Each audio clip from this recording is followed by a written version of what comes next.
The worst part about betrayal.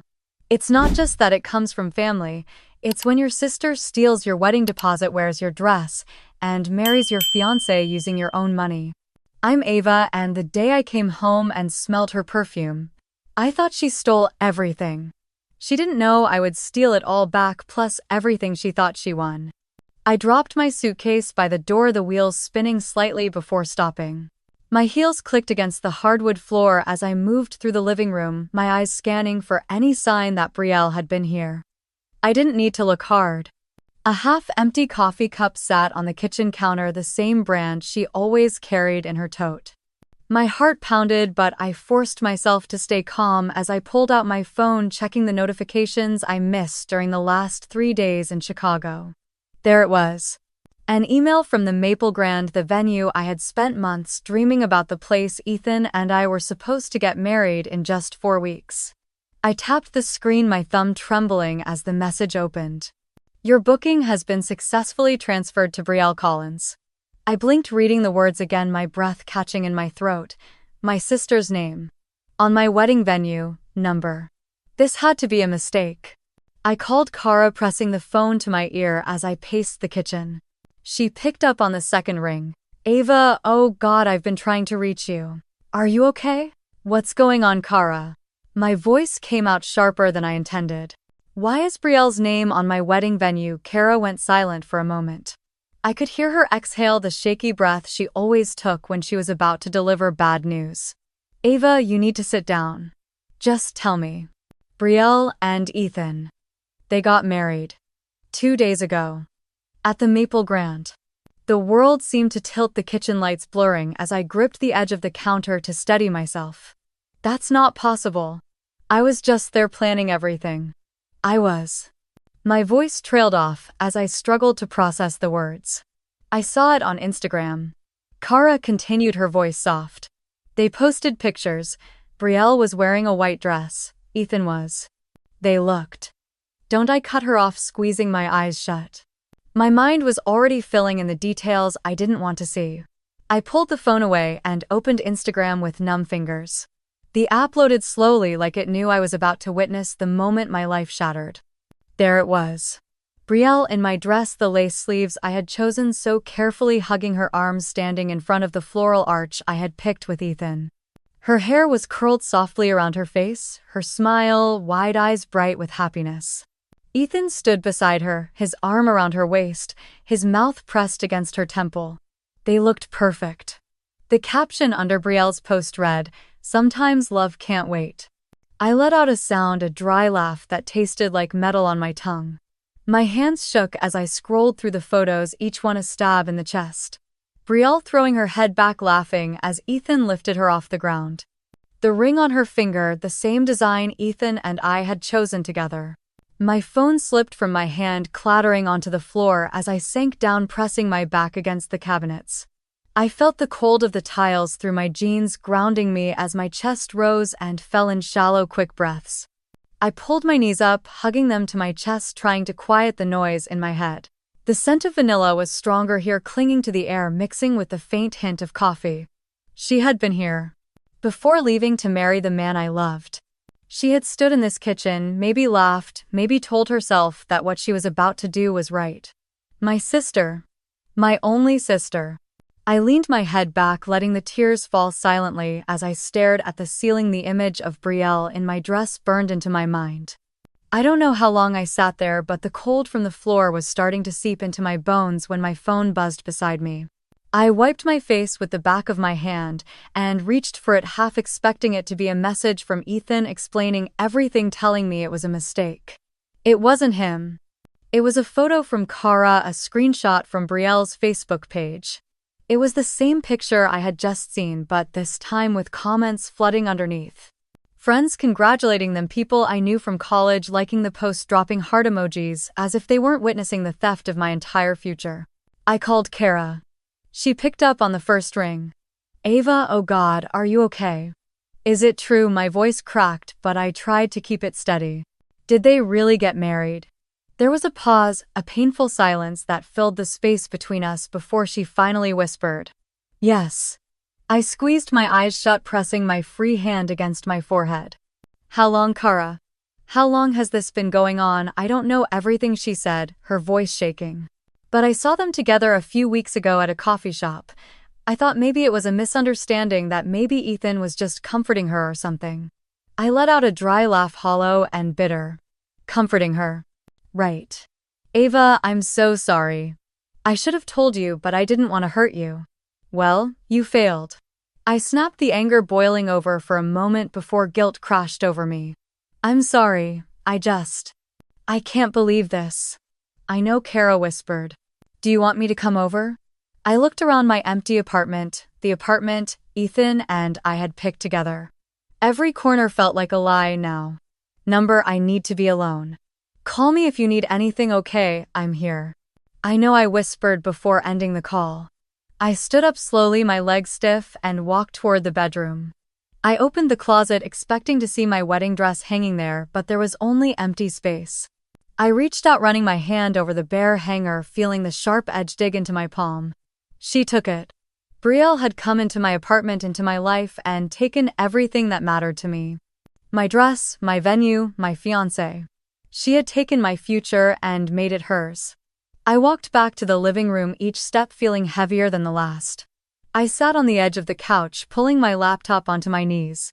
My fingers hovered over the keyboard before I forced myself to open my email again, reading the message from the Maple Grand one more time. Your booking has been successfully transferred to Brielle Collins. $12,000. Money I had saved for years, working late nights, skipping vacations, all so I could have the wedding I had dreamed of since I was a girl. Gone. The notification bar on my laptop lit up with another message, this time from the Maple Grand's payment portal. Final payment received. Thank you for choosing us for your special day. My vision blurred, but I blinked the tears away. I clicked through the payment confirmation, scrolling down until I found the transaction details. Brielle had used my card to pay the final balance. A scream built in my chest, but it came out as a choked sob. I slammed the laptop shut, pushing it away as I buried my face in my hands. Minutes passed before I finally pulled myself together. I wiped my face again, forcing my breathing to slow as I stood and walked to the bathroom. I turned on the faucet, splashing cold water on my face, watching the water drip down the sink. I looked at myself in the mirror. My eyes were red, swollen, and tired, but beneath the exhaustion was something else. Something sharp. I wasn't going to let this break me. I walked back to the living room, picking up my phone from the floor. I scrolled back to Brielle's post, looking at the comments again, reading every fake congratulation, every smiling emoji, every lie. My thumb hovered over the call button on Ethan's contact, but I pulled it back.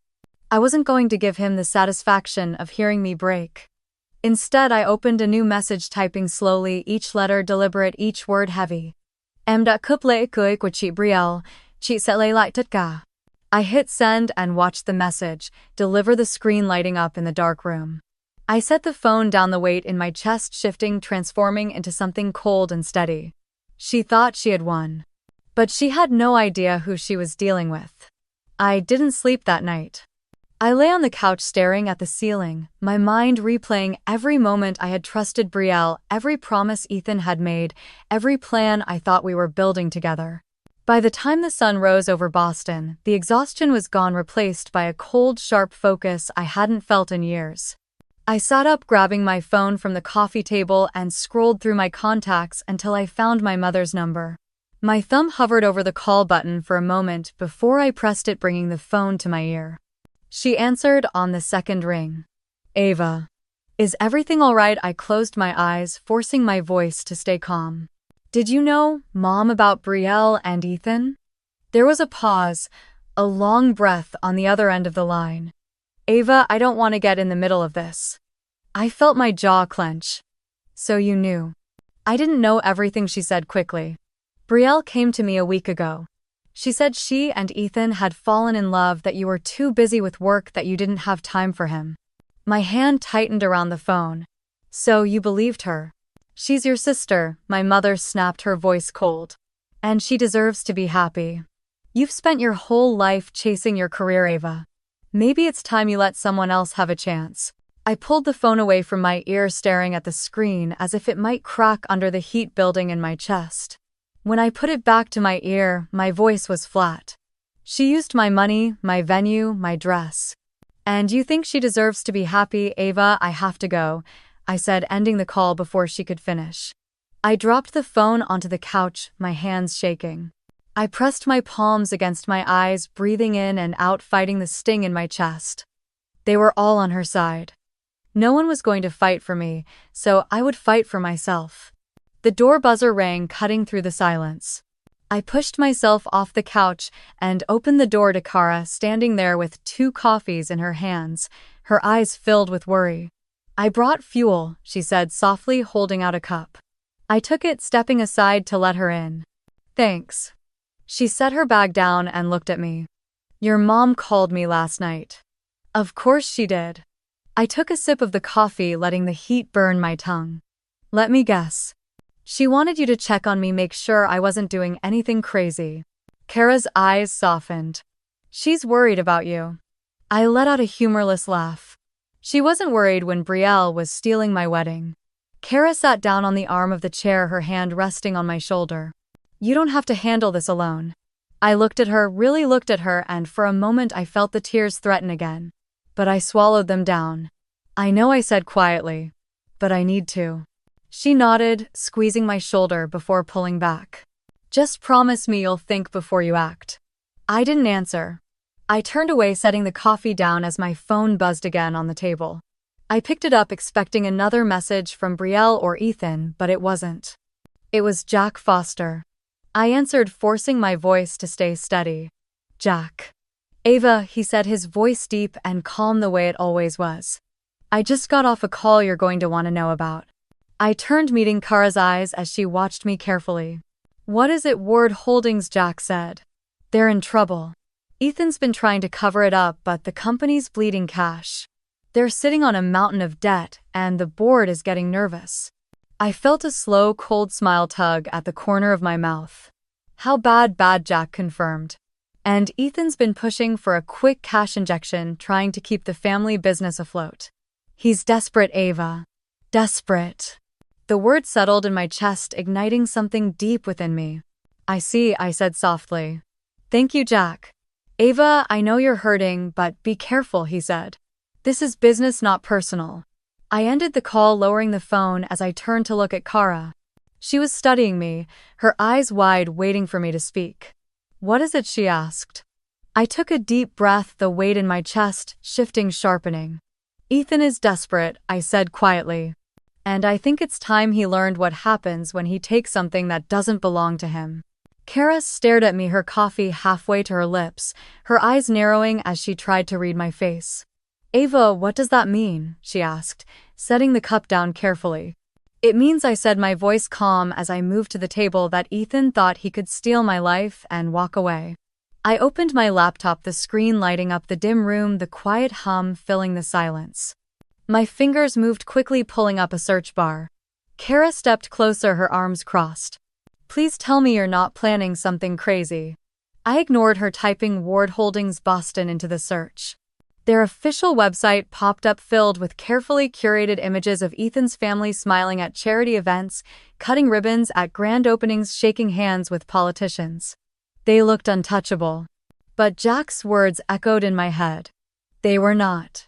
I scrolled down to the investor section, clicking through to the shareholder reports. It was locked behind a portal, but I didn't need access to know what I was looking for. Kara let out a shaky breath. Ava, just think about this. I glanced at her. I have thought about this. All night. You're talking about getting involved with Ethan's family business. This isn't you. I let out a small, humorless laugh. You're right, it wasn't me. The old me would have cried, would have let them walk away with everything I built, everything I planned, but I'm done being that woman. Kara sat down across from me, her eyes softening. And what exactly are you planning? I took a deep breath, the plan forming in my mind, solid and sharp. If Ward Holdings is bleeding cash, Ethan is going to be looking for investors, for anyone to save him. And he won't be looking too closely at who is buying. You want to buy into Ward Holdings, she whispered. I want to own it, I said simply. Kara shook her head. Ava, that's insane. No, I said, my voice quiet even. What's insane is thinking you can steal from me, humiliate me, and expect me to just move on. My phone buzzed again on the table and I glanced down to see Jack's name flashing across the screen. I answered, putting it on speaker. Ava, I have numbers for you, Jack said, immediately, his tone all business. Ward Holdings is over-leveraged. Ethan has been using short-term loans to pay long-term debts, and now the board is pressuring him to find a solution. How much would it take to get a controlling interest? I asked. Jack paused for a moment. Given the state they're in, not as much as you'd think. If we move fast and buy through different channels, we can do it without raising alarms. Kara's eyes widened, but she stayed silent, listening. I want you to start, I said, my hand tightening around the phone. Set up the shell companies, use the capital from the fund I set up for expansion. No one will trace it back to me. Jack let out a low whistle. You're serious. I'm done letting people take what's mine. I said, my voice firm. Jack's voice softened just slightly. You're playing with fire, Ava. I know, I replied. But Ethan started this. I'm just finishing it. All right, Jack said. I'll get the paperwork started today. We'll move quietly. Thank you, I said, ending the call. The room fell silent again, the weight of what I had just set in motion pressing down on me, but instead of fear there was only a cold certainty. Kara shook her head, her eyes glistening. You're really going to do this? I met her gaze. I don't have a choice. She looked like she wanted to say something else, but she didn't. She just stood and walked over, pulling me into a tight hug. You're not alone, okay? She whispered. I hugged her back for a moment before pulling away, looking back at the glowing screen. I placed my fingers on the keyboard, typed slowly, each letter steady, deliberate. Ward Holdings. Ownership. Acquisition. The cursor blinked, waiting as the plan settled in my mind, solid as steel. They thought they broke me. But I was just getting started. I wasn't the abandoned bride anymore. I was the hunter, and this was my hunt. I spent the next morning sitting at my kitchen table, my laptop open, papers scattered around me, the sunlight cutting through the blinds in sharp lines. The coffee had gone cold hours ago, but I didn't care. Every second counted. Jack called, his voice low, calm, the way it always was when he was working a deal. We've set up 4 shell companies, he said. They'll start buying up shares today, small amounts, nothing that will draw attention. I pulled the laptop closer, checking the accounts, watching the numbers shift. Good. You sure about this, Ava? Jack asked, and for a moment I could hear the concern beneath his professional tone. I glanced around my apartment at the empty space where my wedding dress used to hang, at the photos of Ethan and me I had thrown into a box by the door. I've never been more sure about anything, I said. Jack let out a breath. All right. We'll move fast. The call ended and I sat back for a moment, letting the weight of what I was doing sink in. But there was no fear. Just a quiet, cold certainty. Ethan was busy, too busy to notice. He was posting smiling photos from the beach, Brielle beside him, her hand on his chest, her ring glittering in the sun. Their captions were full of hearts and empty promises, and I knew the truth. Behind those smiles, Ethan was drowning in debt, scrambling to keep his family's company alive while pretending everything was perfect. He didn't see me coming. I kept working, moving money, signing documents. Jack sent over each signature a promise to myself that I would not let them win. The shares came in slowly, unnoticed, hidden behind layers of names and quiet transactions. Late that afternoon, I got a text from Jack. I let out a breath. I didn't realize I had been holding my fingers tapping against the table as I stared at the screen. 20% was a start. I closed my laptop, standing to stretch my body, aching from sitting too long. I walked to the window, looking out at the city below, the traffic, moving people living their lives, unaware of the war I was waging from my kitchen. My phone buzzed again. Another text from Jack. Brielle has accounts receiving payments from Ward Holdings. Looks like Ethan is funneling money to her under the radar. I froze, reading the words again, the anger building in my chest. Of course he was. Ethan wasn't just using her to hurt me, he was using her to hide his mess. I sat back down, pulling my laptop closed, searching through the public records, the small payments, the patterns that Jack had flagged. The accounts were in Brielle's name, but the transfers came directly from Ward Holdings, labeled as consulting fees and investment distributions. She had no idea she was being used. I leaned back, rubbing my temples, letting the anger settle into resolve. If Ethan wanted to play dirty, I would play smarter. I opened a new message, typing slowly, each word deliberate, each letter a promise. Thank you for giving up the wedding venue, Brielle. I hit send, watching the message deliver, knowing it would shake her, knowing it would remind her exactly who she had crossed. I set the phone down, the glow of the screen, fading the quiet of the apartment pressing in around me as I closed my eyes, breathing out slowly.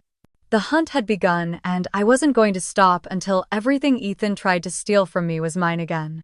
I glanced at the clock on the oven, the minutes crawling past as the city outside shifted from the soft glow of afternoon to the cold silver of evening. My laptop hummed quietly, the screen filled with transaction, confirmations, stock purchase agreements, and encrypted messages from Jack. Each click of the mouse felt like a drumbeat in my chest. I opened the secure chat Jack had set up, watching as new documents uploaded in real time. The latest update showed we had crossed 27%, inching closer to the tipping point where I could force Ethan's hand. Good progress, Jack had typed earlier. Ward Holdings CFO just filed a request for emergency funding approval. They're getting desperate. I traced the edge of my coffee cup with my finger, the ceramic cool against my skin. Ethan was probably too busy posing for staged honeymoon pictures, with Brielle posting smiling photos with captions about love and forever, while the ground beneath him cracked wider with every dollar he spent that wasn't his. A notification pinged. Payment confirmation, Jack messaged. 3% more locked, 30%. I exhaled, letting the air leave my lungs slowly as the number settled in my mind. The more I took, the closer I came to the moment I could walk into a boardroom and watch Ethan's smile shatter. I scrolled through the payment receipts, each one tied to the shell companies Jack had organized. The addresses were scattered across Massachusetts, Delaware, Nevada, each company nothing more than a quiet paper trail that led back to me. The laptop chimed again, and I clicked the notification. Jack had sent over screenshots showing small regular payments from Ward Holdings to an account under Brielle's name. The memo lines read, "Consulting Advisory, Personal Development." Lies. I leaned back, staring at the ceiling, remembering the moments Brielle had sat across from me at brunch, pretending to care about wedding colors, about floral arrangements, asking questions with wide, innocent eyes while Ethan's hand rested on her thigh under the table. My phone buzzed against the table, jolting me from the memory. Brielle, can we talk tonight? I stared at the message, the glow of the screen harsh in the dim kitchen. Another message popped up before I could respond. Please, Ava. I just need to explain. Explain. The word tasted like ash in my mouth. I typed a reply, my fingers steady. 7 p.m. Moms. I hit send, setting the phone down as I pushed away from the table. I moved through the apartment, my eyes catching on the empty spaces where Ethan's things had once been, the framed photos turned down, the wedding planning book stacked neatly in a box near the door. I pulled my hair back, tying it with a band, catching a glimpse of myself in the mirror near the hallway. I didn't look like the woman who had once tried on white dresses with hope in her heart. I looked like someone who was done being hurt. My phone buzzed again. Thank you. I didn't respond. Instead, I turned back to the laptop, opening the secure document Jack had sent earlier. It was a draft letter to Ward Holdings Board, a request for a financial audit under shareholder rights. My finger hovered over the file before I closed it. Not yet. I needed a few more days, a few more quiet transactions while Ethan remained blind in his honeymoon haze. The cursor blinked on the screen, patient waiting. My phone buzzed again, the screen lighting up with another message from Brielle. Tonight, right, please. I picked up the phone, staring at her words, hearing her voice in my mind, remembering how she used to run to me when she was scared, how I would promise her that I would protect her no matter what. I set the phone down, walking to the window, looking out at the streetlights flickering on below, the world moving forward, while I stood perfectly still on the edge of everything about to change. Tonight she would sit across from me, looking for forgiveness. She wouldn't find it. The hunt was still on, and I was just getting started. I didn't knock when I walked into my mother's house that evening. The door was unlocked, just like it always was, and the smell of lavender and old wood hit me as I stepped inside. Brielle was already sitting at the kitchen table, her hands wrapped around a mug she wasn't drinking from. She looked up, her eyes, red makeup smudged at the corners the way it always did when she cried. I stayed standing, letting the silence stretch, letting her feel it. "Ava," she started, her voice small, breaking. I raised an eyebrow, waiting. She swallowed, setting the mug down with shaking hands. "I didn't want it to happen like this." "Really?" I said, my voice calm, flat. "Because it sure looked like you did." She flinched, her shoulders curling in on themselves. "Ethan said you were too busy, that you didn't love him anymore, that you—" "Stop." I cut her off, stepping forward. "You knew exactly what you were doing." Tears slipped down her cheeks, and she wiped them away quickly. "I didn't know about the money, about the venue deposit.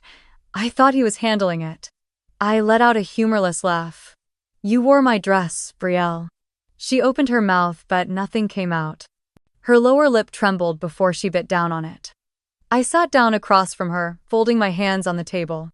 "What do you want from me?" She shook her head. "I don't know, I wanted to explain." "You wanted to ease your guilt," I corrected. She didn't deny it.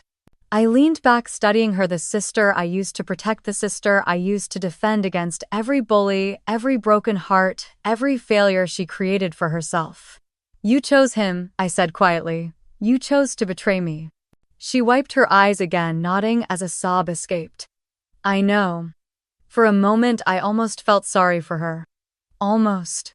But then I remembered the photos, the dress, the stolen venue, the money pulled from my account while she smiled at me, pretending to be the little sister who needed me. I stood, pushing the chair back, the legs scraping against the floor. "We're done here." She looked up, panic flashing across her face. "Ava, please, don't," I said, shaking my head. "You made your choice."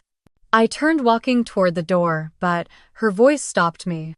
"Are you going to ruin him?" I paused, my hand on the doorknob, turning back to meet her eyes. "Yes," I said. She pressed her hands to her mouth, shaking, but I didn't care. I opened the door and stepped outside, the cold night air hitting my skin as I closed it behind me. I didn't look back. My phone buzzed as I reached my car, the screen lighting up with Jack's name. 42%, he said as soon as I answered. I let out a slow breath, leaning against the car, staring up at the dark sky. "Good," I said, a small smile touching my lips. "Let me know when we hit 50. Jack chuckled softly. "You'll be the first to know." I ended the call, slipping the phone into my pocket, feeling the weight of the night pressing down around me. I opened the car door, sliding into the driver's seat, gripping the wheel as I let the engine rumble to life.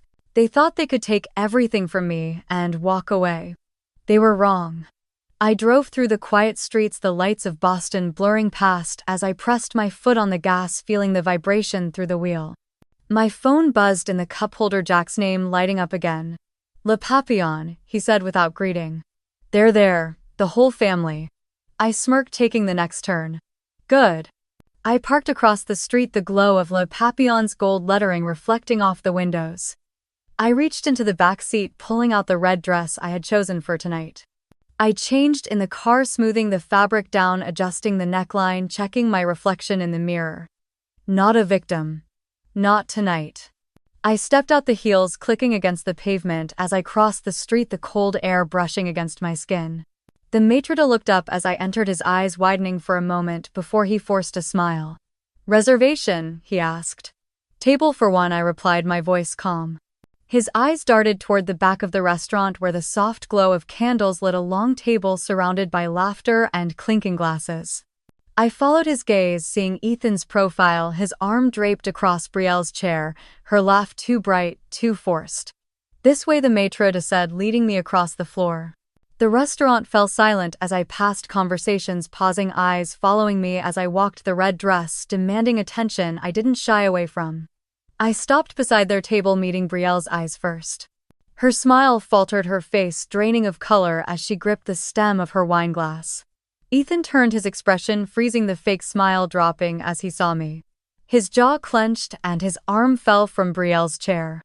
"Ava," he managed, his voice strained. I tilted my head, letting a small cold smile touch my lips. "Ethan." "Brielle." They said nothing, the silence stretching as the others at the table shifted uncomfortably. Your table, Miss, the maitre d' interrupted softly. I turned to him. Actually, I'll sit here. I pulled a chair from the neighboring table, dragging it close enough that I could feel Brielle's trembling from across the small space. I sat down, crossing my legs, letting the red fabric fall around me like a quiet warning. Congratulations on the wedding, I said, reaching for the wine list. No one spoke. A waiter appeared, pouring me a glass without asking. I lifted it, swirling the wine as I studied Brielle's pale face. Oh, and about that $12,000 deposit you used for your venue. I continued, taking a slow sip, letting the silence tighten around us. Do you plan on paying that back, or shall I consider it a wedding gift?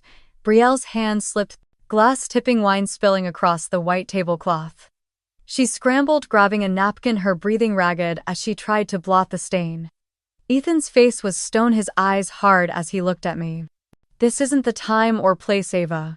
Oh, I think it's perfect, I replied lightly, resting my chin in my hand as I watched them. His phone buzzed, and he glanced at it, his face shifting, eyes flickering with something close to fear before he quickly turned the screen away. I saw enough. Jack's message. I took another sip of wine, letting it linger on my tongue before swallowing. Trouble at work. Ethan's jaw tightened. Don't. Brielle looked between us, confusion and panic crossing her face. What's going on, Ethan? He ignored her, his eyes locked on mine. You need to leave. I leaned back, a small laugh escaping. Oh, Ethan. I'm not going anywhere. My phone buzzed in my purse, and I pulled it out, reading Jack's message. 42% secured. I lifted my glass in a toast, my eyes never leaving Ethan's. To new beginnings, I said softly. He stood abruptly, stepping away from the table, his hand gripping his phone as he moved toward the patio, his shoulders tense. Brielle's eyes filled with tears, her lip trembling. Ava, please, what is happening? I set my glass down carefully, leaning forward so only she could hear. You chose him, I whispered. Now you live with it. She covered her mouth, shaking her head, tears slipping down her cheeks. I leaned back, brushing a strand of hair from my face, my eyes following Ethan as he stood outside, pacing, his phone pressed to his ear. I reached for my glass again, lifting it slowly, letting the candlelight catch the deep red of the wine. Get ready, I whispered, watching him through the glass. Next week will be your nightmare. When you realize your sister has been betrayed by the same man who betrayed you, hatred shifts into cold contempt. I left Le Papillon without looking back, the cold air hitting my skin as I walked to my car, the heels of my shoes cracking against the pavement. I let the silence of the drive clear my mind, the city lights flashing past as I planned the next move. The next morning, I found Colin waiting near the lobby of my office building, his dark hair messy, his tie loosened like he hadn't slept. His eyes were sharp, holding that restless energy only a reporter who smelled blood carried. Ava Collins. He asked, his voice steady but low. Yes, I replied, adjusting my bag on my shoulder. I'm Colin Hayes, Boston Financial Times, he said, flashing his badge before slipping it back into his pocket. I think we need to talk about Ethan Ward. I studied him for a moment, then tilted my head toward the cafe across the street. 10 minutes. Inside, he set his recorder on the table, but I reached over and turned it off. Off the record, I said. He hesitated, then nodded, pulling a manila folder from his satchel and sliding it across the table to me. I opened it, scanning the printed statements, the transaction IDs, the list of payments, Ethan's name. Ward Holdings. Transfers labeled employee fund disbursements, amounts that added up to millions. 3 million, to be exact. Company funds, Colin said, tapping the page. Filtered into accounts under your sister's name. My eyes flicked up to meet his. Brielle. He nodded, taking a sip of his coffee.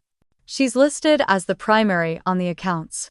Ethan's been hiding behind her, using her name to launder the money. If this breaks, she'll be the one the SEC goes after first. I closed the folder, my hands steady. Why come to me? Because I know what he did to you, he said simply. And because I don't like watching him ruin another woman's life. I leaned back, studying him. Another woman, Colin exhaled, rubbing his jaw. Rachel Turner. A teacher from Vermont. He dated her, convinced her to co-sign on a business loan, drained her savings, then disappeared. Left her in debt while he moved on to the next target. Rachel.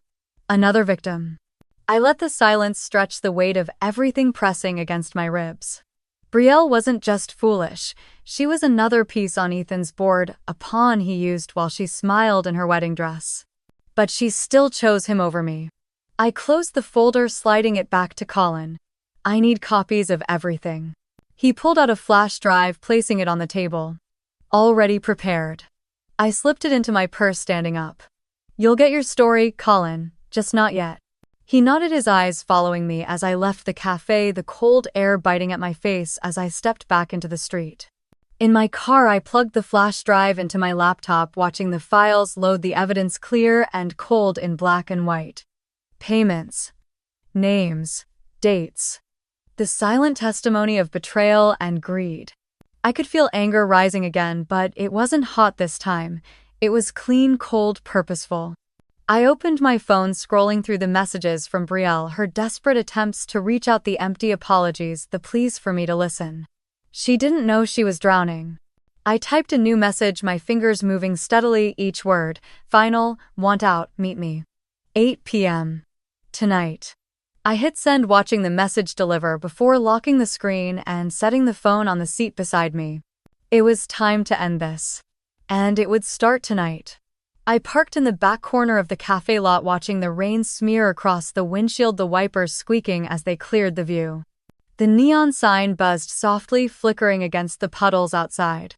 My phone buzzed. I'll be there, Brielle had texted, her words clipped, scared. Good. I shut off the engine, slipping the flash drive Colin had given me into my coat pocket, feeling its weight against my chest as I stepped out into the rain. Inside, the cafe was nearly empty, the warm scent of coffee clashing with the cold, wet air still clinging to me. I chose a booth in the corner, facing the door, pulling the hood of my coat down and letting my hair fall around my shoulders. Brielle arrived 10 minutes later, wrapped in a beige coat, her hair damp, her eyes wide as they scanned the room before landing on me.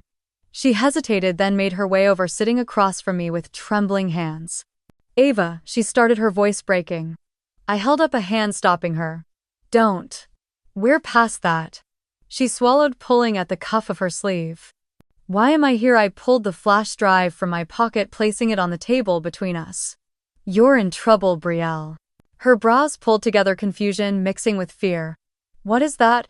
Proof, I said, quietly leaning forward.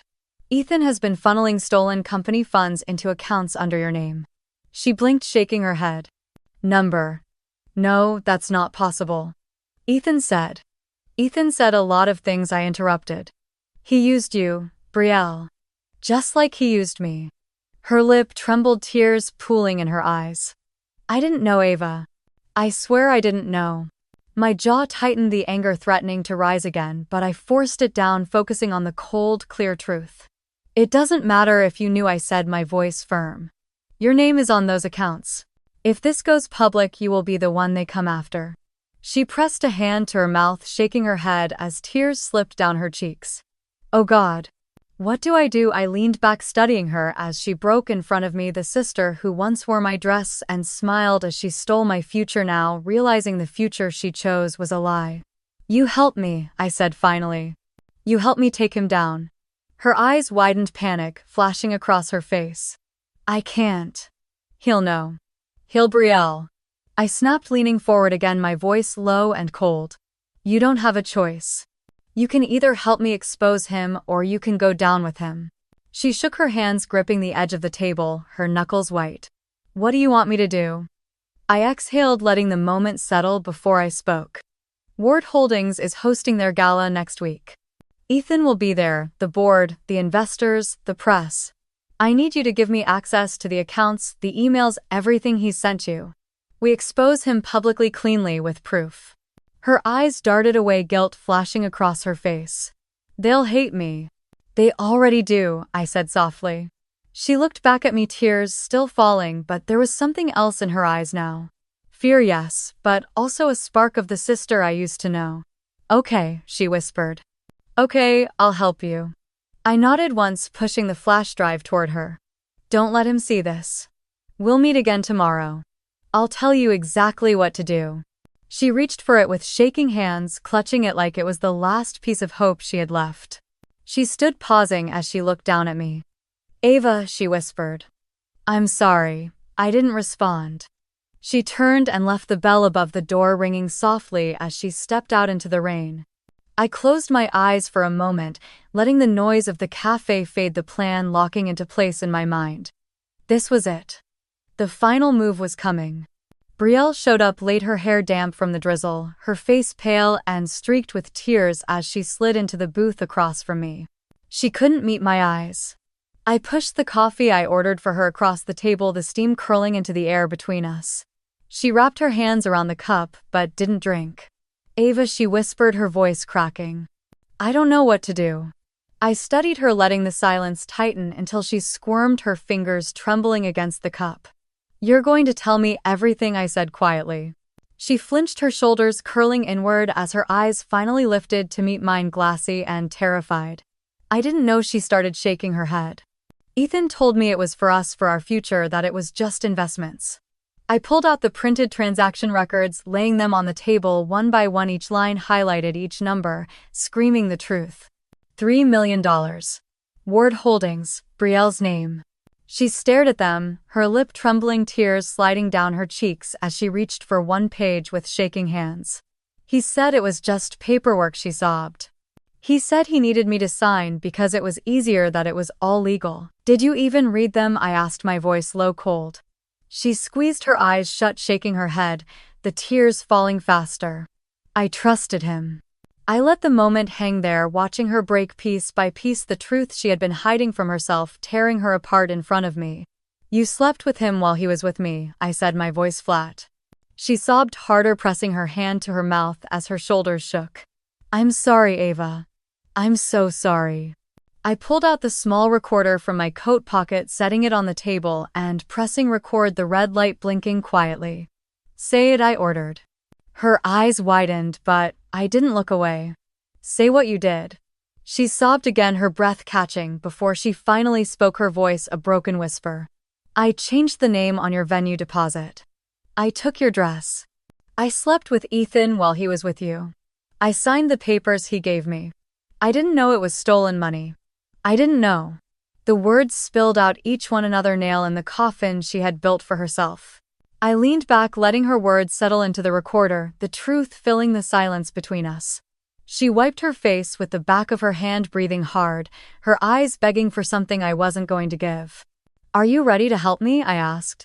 She looked away, her gaze dropping to the papers scattered on the table, her fingers tracing the lines, the numbers, the evidence of her betrayal. "If you don't help me," I said, my voice soft but sharp, "you're going down with him." She let out a broken sob, pressing her palm to her forehead, shaking her head before she finally nodded. "What do you need me to do?" she whispered. I reached across the table, stopping just short of touching her hand. "You're going to be my witness at the gala," I said. "You're going to tell the board, the press, everyone exactly what Ethan has done." She closed her eyes, tears slipping down again as she nodded, her shoulders sagging with the weight of her choice. "Okay," she whispered. I picked up the recorder, shutting it off, the red light blinking out as I slipped it back into my pocket. Brielle stayed there, her hands still wrapped around the coffee she never drank, her eyes vacant, broken. I stood, slipping the papers back into my bag, looking down at her one last time before turning to leave. As I stepped into the cold night, I pulled out my phone, typing a message quickly before slipping it back into my pocket. "Get your camera ready. Tomorrow night, Ethan falls." I stood for a moment on the sidewalk, letting the cold seep into my skin, grounding me. The neon lights of the cafe flickered above, reflecting off the wet pavement as cars passed, their tires hissing in the rain. My heart was calm. I walked to my car, each step steady, each breath controlled. When I reached the door, I paused, glancing back at the window where Brielle had sat moments ago, her face pale, streaked with tears, her hands shaking as she confessed everything. She would never be the same again. Neither would I. I drove through the south end, the road slick and quiet, the wipers thumping a slow rhythm as I planned the final details in my head. Tomorrow was the gala. Tomorrow was the moment everything would break open. I parked outside my building, taking the stairs up instead of the elevator, each step deliberate, each second, a reminder that this was my choice.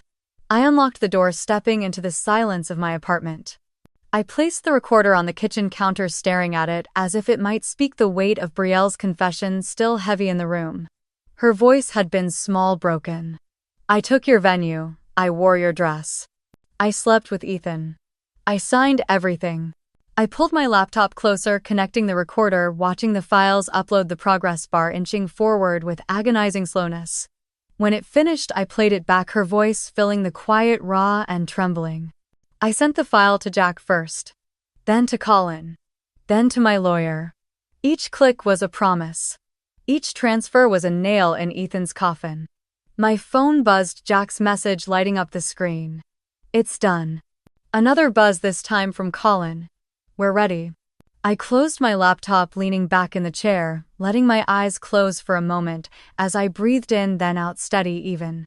I stood, moving to my bedroom, opening the closet, pushing aside the empty hangers until my hand found the red dress. I pulled it out, letting the fabric fall, the color deep, demanding. Tomorrow I would wear it again. Tomorrow, the girl who once dreamed of walking down the aisle would walk into a battlefield instead. I laid the dress on the bed, turning to the mirror, studying the reflection, staring back at me. The woman looking back was calm, her eyes sharp, her shoulders squared. She was ready. I pulled my phone from my pocket, scrolling through the messages, stopping at Brielle's last one. I'm scared. I typed a reply, pausing before hitting send. Be ready. I slipped the phone onto the nightstand, turning off the light, letting the room fill with shadows. The city lights outside flickered across the ceiling, dancing in patterns as I lay back, staring up, letting the silence wrap around me. Tomorrow, Ethan would face every lie he ever told. Tomorrow, Brielle would learn what it meant to choose survival over fear. Tomorrow, I would take back everything they stole from me. I closed my eyes, letting the darkness settle as my mind played through the plan, each step clear, each move precise. Tomorrow was the end of Ethan's story. And the beginning of mine. I zipped up the red dress, smoothing it over my hips, letting the fabric settle around me like armor. The mirror reflected a woman I almost didn't recognize, one who was done hiding, done begging. My phone buzzed. We're outside, Colin's text read. I grabbed my clutch, sliding the recorder inside, taking one last look around the apartment before shutting off the light. The air outside was sharp, the city humming with Friday night energy as I stepped into the waiting car. Colin sat in the back, adjusting his camera, while Jack was in the front, tapping something into his phone. You ready? Colin asked, looking up. I met his gaze in the mirror. I've been ready. The ride to the venue was quiet, the tension electric, the lights of the city streaking past the windows.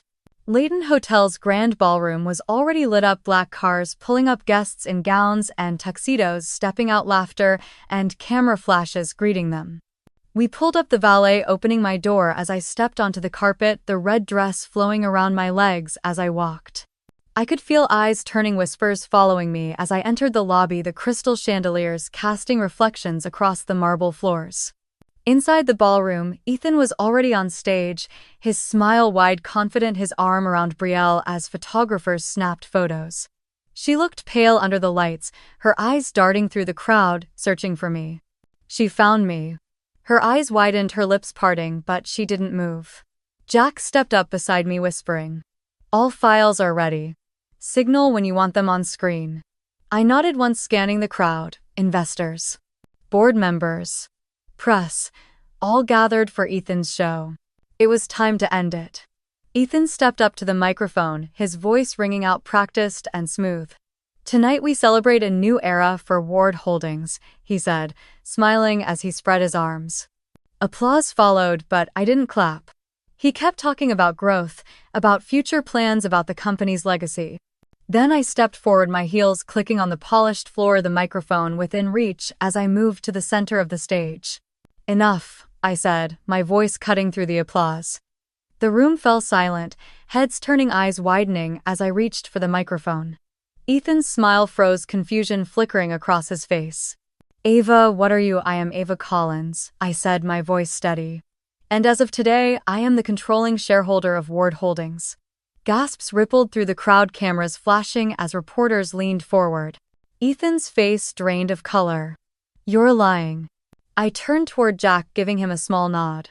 The screens behind us lit up, images flashing, bank statements, transactions, emails, Ethan's signature, Brielle's name on account after account, the stolen funds mapped out in cold, brutal clarity. The final slide was a video, Brielle's confession, her voice shaking but clear, the truth echoing through the ballroom. Ethan lunged for the microphone. This is a setup. The doors opened and uniformed officers stepped in, moving toward the stage, their presence shifting the energy in the room from shock to chaos. Brielle was crying now, her hands covering her mouth as she backed away, tears streaking her makeup. Ethan spun toward her. You did this, you enough, I said again, stepping between them. He glared at me, eyes wild, sweat beading on his forehead as the officers grabbed his arms.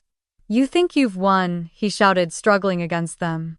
You think this is over, I met his gaze, unflinching. It's over, I said, calmly. They snapped the cuffs around his wrists, the metallic click, final sharp echoing in the silence before the reporters erupted with questions, cameras flashing like lightning. Ethan's eyes locked on mine, burning with hatred as they dragged him through the crowd. I turned toward Brielle, who sank to the floor crying as she buried her face in her hands. I knelt beside her, placing a hand on her shoulder. It's done, I whispered. She looked up at me, her eyes red, her breath shaking, but there was something else there too. Relief. I stood smoothing the red dress, letting the fabric settle as I looked around the ballroom. The room buzzed with whispers, reporters leaning over, barriers, flashes still sparking as officers led Ethan toward the exit. His eyes stayed on me, hate burning, his mouth twisting as he shouted over the noise. You think this makes you better, Ava? You think you're clean? I tilted my head, letting a cold smile touch my lips. I'm not you, Ethan. He tried to lunge, the officers tightening their grip, dragging him backward as his shouts echoed. This isn't over. The doors closed behind him, the noise outside muffled, leaving a heavy silence in the ballroom. Brielle was still on the floor, shaking, her mascara streaking down her cheeks. I reached for a napkin, handing it to her. She took it with trembling hands, dabbing at her face as she tried to catch her breath. He's gone, I said, softly, kneeling so we were eye to eye. Her lips parted, a sob catching in her throat before she nodded, tears spilling again as she pressed the napkin to her mouth. Thank you, she whispered, her voice so small I almost missed it. I stood, helping her up, steadying her as she swayed in her heels. She clung to my arm for a moment before letting go, wiping her face as she looked around at the people staring, the flashes still coming. Come on, I said, guiding her toward the side of the stage away from the cameras. Jack approached, his phone in hand, his eyes scanning the room before settling on me. Press wants a statement. I glanced toward the screens still frozen on Ethan's accounts, the damning proof of everything he had stolen, everything he had destroyed. I stepped back onto the stage, the microphone still lived, the lights bright on my face. The room hushed, every camera turning toward me, the moment hanging like a thread. I am Ava Collins. I began, my voice calm, clear.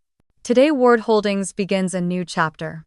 One built on transparency, accountability, and integrity. I paused, letting the words sink in. For those who were betrayed by the man you trusted to lead, you know this, you will be made whole.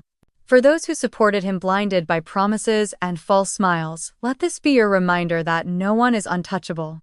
Reporters shouted questions, their voices overlapping, but I stepped back, letting Jack take the microphone, his practiced voice handling the chaos as I moved away from the lights. Brielle stood near the back, her arms wrapped around herself, eyes still wet. I walked to her, placing a hand on her shoulder. It's over, I said. She looked at me, her eyes filled with something like hope, her shoulders dropping as she let out a shaky breath. Is it really? She asked. I glanced back at the stage, at the flashing cameras, the board members gathering, the staff whispering, the investors shifting with uncertainty. For him, yes, I replied. A waiter passed holding a tray of champagne. I took a glass, the bubbles rising as I lifted it to my lips.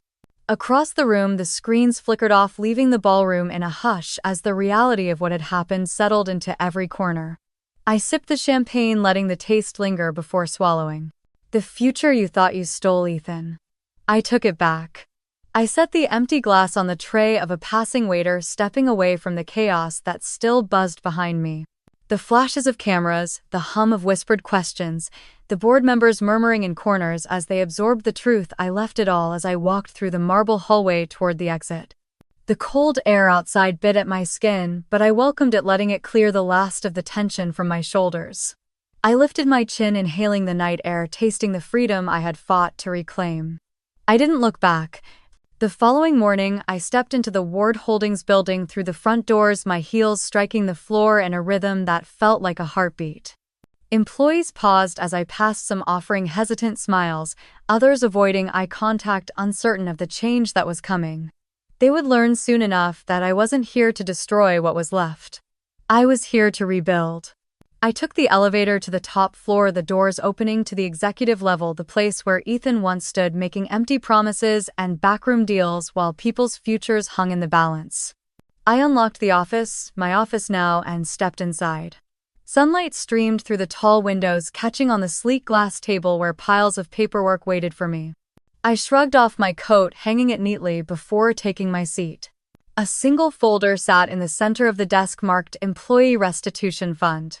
I flipped it open, scanning the signatures, the names of people Ethan had lied to, stolen from, ruined. Each name was a promise I was keeping. I signed the authorization, closing the folder gently. A knock came at the door. "Come in." Brielle stepped in, her hair tied back in a low ponytail, her face pale but determined. She clutched a stack of files to her chest, her eyes darting around the office before meeting mine. "They're ready for processing," she said, her voice low. I nodded, gesturing for her to place them on the desk. She did, carefully aligning the edges before stepping back, wringing her hands together. "How are you handling the calls?" I asked. She swallowed, her eyes flickering. "Some of them yell, some cry. Some thank me. I'm trying." I studied her for a moment, the sister who once wore my dress, who stood beside Ethan as he destroyed lives, who now stood here, trying to make it right in the only way she could. "You're doing the work," I said simply. She nodded, blinking rapidly before she turned to leave. "Brielle." She paused. "You're not doing this for me. You're doing it for them. Remember that." She pressed her lips together, nodding before stepping out, closing the door softly behind her. I leaned back in the chair, letting the quiet settle. The city moved outside, alive, uncaring, full of people who would never know the battle that had been fought in the boardrooms and courtrooms of this building. But I knew, and that was enough. The phone on my desk buzzed.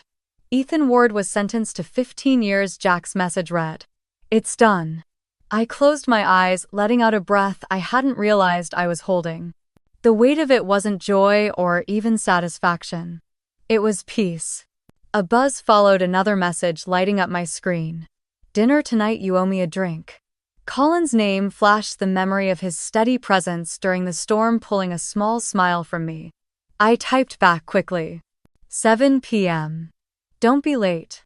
I set the phone down, turning my gaze toward the skyline, the light shifting across the glass as the day moved forward. I once thought the future was a wedding in white, a shared last name, a perfect life crafted in soft colors and laughter. I learned that the future is what you take back for yourself. And no one would ever steal mine again. I checked the time, closing the final file on my desk, the soft click of the folder echoing in the quiet office. Outside the glass windows, the city lights began to blink on one by one as dusk settled over Boston. A knock came at the door, light hesitant. "Come in," I called, leaning back. Brielle stepped inside, holding a stack of documents, her hair pulled back, the dark circles under her eyes, proof she was working, really working. She set the papers down, keeping her hands on them for a moment before looking up. "All the restitution checks for this week are processed," she said, her voice steady if quiet. "Good." I replied, nodding once. She didn't move, her hands flexing against the edges of the folder, her eyes dropping to the floor. "I'm trying, Ava." I watched her, letting the silence settle until she lifted her gaze, her eyes damp but clear. "I know," I said. "And you'll keep trying." She nodded, swallowing hard before turning to leave. At the door, she paused, glancing back over her shoulder. "Thank you for letting me fix what I can." I held her gaze. "Just keep going." The door closed softly behind her, leaving me alone in the office again, the hum of the city below like a heartbeat under the glass floor. I stood walking to the window, pressing my hand against the cool pane as I looked down at the streets I once crossed with Ethan's hand in mine, with dreams I thought were real. Dreams he tried to take. Dreams I reclaimed piece by piece. My phone buzzed on the desk, a message lighting up the screen. Dinner, don't make me sit alone. Colin. I let out a breath, a smile pulling at my lips as I grabbed my coat, shrugging it over my shoulders before flicking off the light and closing the door to my office behind me. The restaurant was warm, the smell of roasted garlic and wine drifting through the air as I stepped inside. Colin was already at a small table by the window, a glass of water in front of him, his jacket draped over the back of his chair. When he saw me, he stood smiling, something in his eyes softening, that knot in my chest that I hadn't realized was still there. You made it, he said, his voice low, steady. I did, I replied, letting him pull out my chair as I sat. We ordered simple dishes, letting the conversation drift through soft laughter and quiet moments. For the first time in what felt like forever, I wasn't thinking about revenge or loss or betrayal. I was thinking about now. About the warmth in Colin's eyes when he listened. About the way the world felt when I wasn't bracing for a fight. About the quiet promise that maybe, just maybe, tomorrow could be about something other than survival. When the check came, Colin reached for it, but I placed my hand over his steady warm. My treat, I said, letting a smile slip free. He chuckled, leaning back. You really can't stop being in control, can you? Not yet, I said, meeting his gaze, letting the honesty show. But I'm learning. We stepped out into the crisp night air, the city alive with the hum of traffic and distant music. Colin walked beside me, close enough that our arms brushed with each step. At the corner, we paused, the glow of the streetlight washing over us, painting everything in soft gold. What's next for you? He asked, his breath visible in the cold. I looked up at the sky, letting the air fill my lungs before I exhaled, slow, steady. I build, I said. I live. And I don't let what happened define me. He nodded, reaching out, brushing a strand of hair back from my face, his touch light. That's the Ava I know, he said. I let out a soft laugh, closing my eyes for a moment, letting the wind carry away the last weight of what had been. I didn't forgive everything, but I forgave enough to be free. Have you ever been in a situation like this? Share in the comments.